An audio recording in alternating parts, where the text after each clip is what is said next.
merupakan unsur utama dalam sebuah tarian. Gerak tari merupakan serangkaian gerakan anggota tubuh yang memiliki nilai estetis sehingga dapat dinikmati oleh orang lain yang melihatnya. B. Tema. Sebuah tarian harus memiliki tema karena gerak tari, iringan, tata busana, rias, dan unsur-unsur lainnya dibentukkan berdasarkan tema tarian tersebut. Tema merupakan unsur yang tidak dapat dipisahkan dari unsur tari. Berdasarkan tema atau isi dapat dibagi menjadi 4, yaitu tari erotis, mimetis, dan toetemistis, heroik, dan dramatik. Perkenalkan semuanya, nama saya Gabriel. Di sini saya akan menjelaskan materi tentang musik iringan tari. Musik iringan tari merupakan bentuk tari yang sudah terpola dari segi birama, harmoni, tempo, dinamika, ritmis, dan melodinya. Untuk terbentuk sebuah iringan tari, maka digunakan alat-alat musik berbentuk instrumental maupun vokal mengiringi gerak tari. Contohnya yaitu musik internal. Musik internal adalah musik atau bunyi-bunyian yang berasal dari anggota tubuh manusia atau penari, misalnya tepukan tangan, petik jari, tepuk dada, siulan, hentakan kaki, ketana, dan sebagainya. Yang kedua, musik eksternal. Musik eksternal adalah bunyi-bunyian atau suara yang berasal dari alat musik atau instrumen seperti talempang dan lain-lain. Yang kedua, settingan panggung. Yang tata panggung. Tata panggung merupakan letak yang akan digunakan sebagai latar belakang suatu tempat sebuah pertunjukan, baik itu musik, tari, teater, maupun lainnya. Suasana yang tercipta dari sebuah pertunjukan juga menjadi bagian dari tata panggung. Segala hal akan disaksikan oleh penonton dalam sebuah pertunjukan itu termasuk ke dalam tata panggung. Mulai dari penataan properti yang akan digunakan, pemilihan warna latar, dan semua hal yang ada di area panggung dalam sebuah pertunjukan diatur dengan sedemikian rupa sehingga mendukung kesuksesan suatu pertunjukan. Tata panggung biasanya lebih tinggi letaknya dari tempat duduk penonton. Yang kedua, unsur dalam tata panggung. Unsur tata panggung antara lain yaitu lokatif atau memberikan ruang gerak, ekspresif menggambarkan suasana sesuai tema, atraktif atau menyuguhkan pemandangan yang indah dan menarik. Jelas bisa dilihat secara jelas dari berbagai penjuru. Sederhana penataannya tidak rumit, memiliki manfaat bagi orang yang pentas, praktis dan organis. Tata panggung berhubungan dengan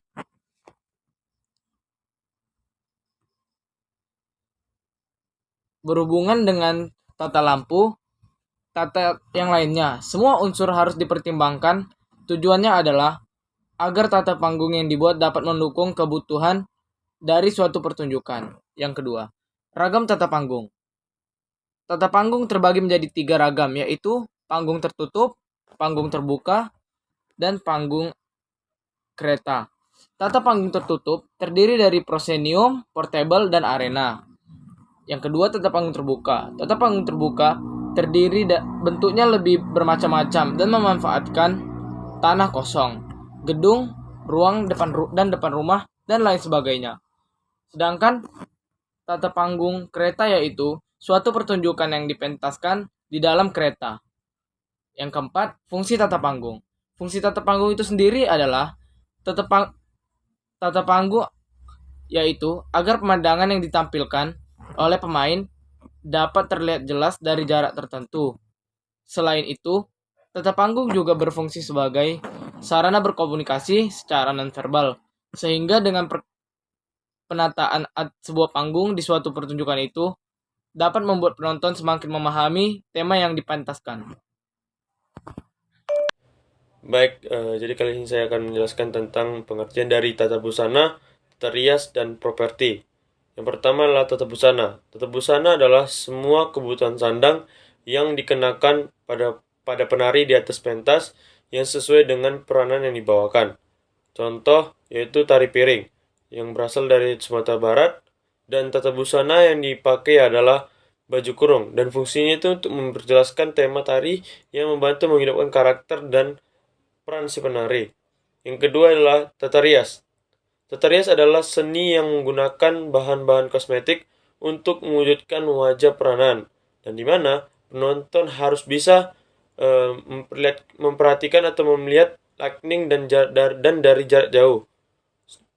Sedangkan tata busana adalah kegiatan yang akan merancang dan mengatur busana serta aksesoris pendukung yang akan dikenakan oleh si penari.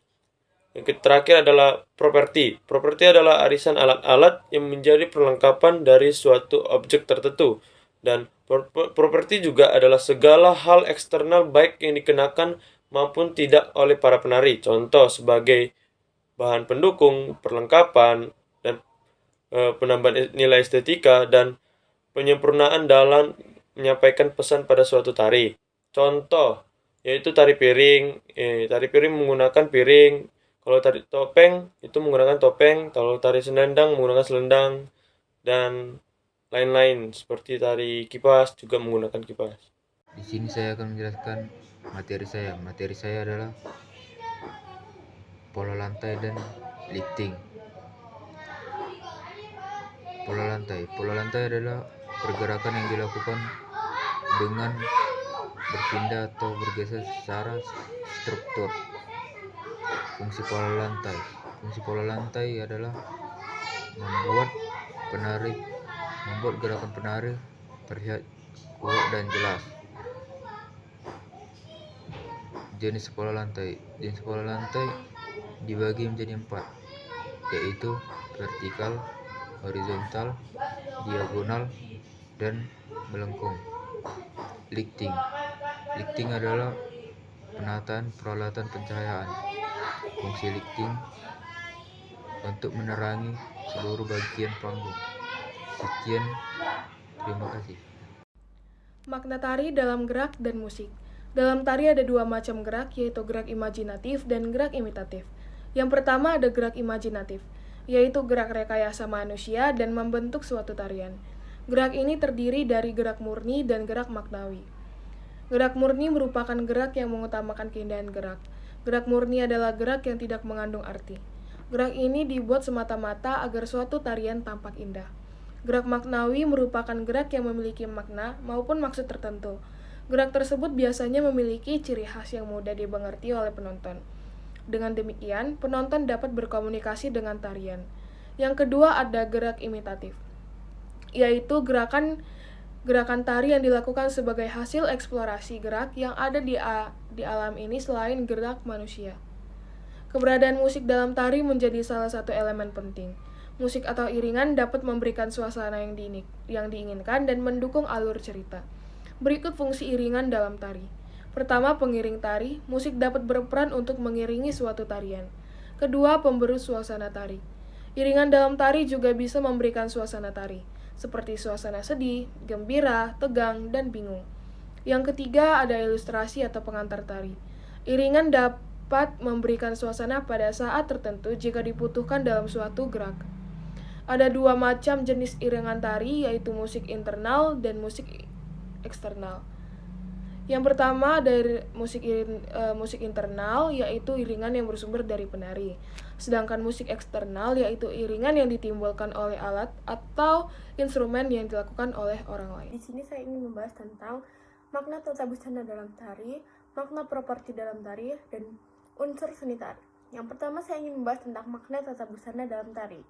Tata busana dalam tari bukanlah sekedar pakaian biasa, tetapi seringkali menjadi simbol identitas budaya suatu kelompok masyarakat. Pakaian yang digunakan dalam tarian mengandung ciri khas dan gaya yang mencerminkan tradisi dan sejarah suatu daerah. Warna, motif, dan bahan yang digunakan dalam busana tari biasanya memiliki makna mendalam yang terkait dengan keyakinan, adat, atau kisah mitologis. Misalnya, dalam tarian tradisional Jepang seperti tarian kabuki dan noh, kita dapat melihat penggunaan kimono yang megah dan berwarna-warni. Setiap warna pada kimono memiliki simbolis tersendiri, seperti merah yang melambangkan keberanian, biru untuk kesetiaan, dan kuning untuk kemurnian. Nah, lalu ada makna properti dalam tari. Properti adalah peralatan yang digunakan untuk sebuah pertunjukan tari. Fungsi properti tari dalam seni tari adalah sebagai berikut. Yang pertama ada ciri khas perlengkapan dari suatu tarian. Yang kedua ada menambah nilai estetik, keindahan dan daya tarik pada tarian. Yang ketiga ada membantu memperkuat karakter dalam sebuah tarian. Yang keempat ada media pembantu dalam menyimpan makna maupun pesan dari tarian yang ditampilkan. Penggunaan properti tari pada tarian tradisional Nusantara. Nah, yang terakhir ada unsur seni tari. Unsur utama seni tari yaitu wiraga atau raga. Sebuah tarian harus memperlihatkan gerak badan, baik posisi berdiri maupun duduk. Yang kedua ada wirama atau irama yang mengiringi sebuah tarian, yaitu seni tari wajib memiliki unsur irama yang menyatukan gerak badan dan pengiringnya, meliputi irama musik dan tempo tarian. Dan yang ketiga ada wirasa atau perasaan, yaitu seni tari harus mampu menyampaikan pesan melalui gerak maupun ekspresi saat menari.